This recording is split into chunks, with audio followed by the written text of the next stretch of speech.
power over life and death was placed firmly in the hands of physicians who became white-coated executioners, long having abandoned the do no harm clause of the Hippocratic Oath.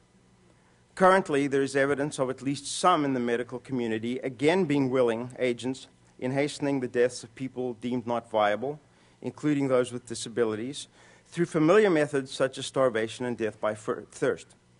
Look no further, of course, than Terry Schiavo in this regard.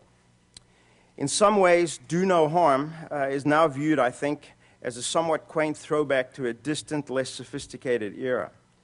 Instead, we have moved in many places to standard hospital treatment protocols now stipulating that staff physicians may override next of kin requests for patient treatment if the physician decides that treatment will likely be ineffective. Once again, patients, including those with disabilities, with life-threatening conditions, now themselves bear the responsibility of justifying their existence and their need for treatment. Finally, propaganda. The Nazis needed a means of influencing public opinion for more active perpetration of actions that they had already planned. Propaganda was the useful tool and was perpetuated by many leading German artists, authors, and other creative persons who, impressed by the Third Reich, lent their credibility and prestige to film, literature, and other highly visible public projects. Inexpert in matters of science, or I would argue inexpert in basic compassion, but eager to be on the cutting edge of issues of the day, many high-profile celebrities willingly complied with the nationalist socialist dogma.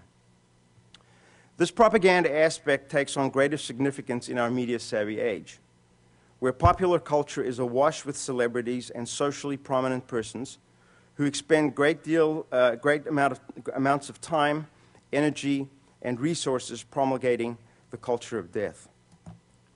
In conclusion, people with disabilities in Nazi Germany were assumed to be useless, subhuman, of no economic value, and certainly incapable of anything resembling a decent quality of life. These aspects won out over the few protests and documented evidence that indeed many people with disabilities, all things considered, lived quite fulfilling lives. Learning these lessons and being aware of similar, if more subtle problems and conditions facing people with disabilities in this new century means that we seek together to be aware and to move on to further our cause. I thank you very much.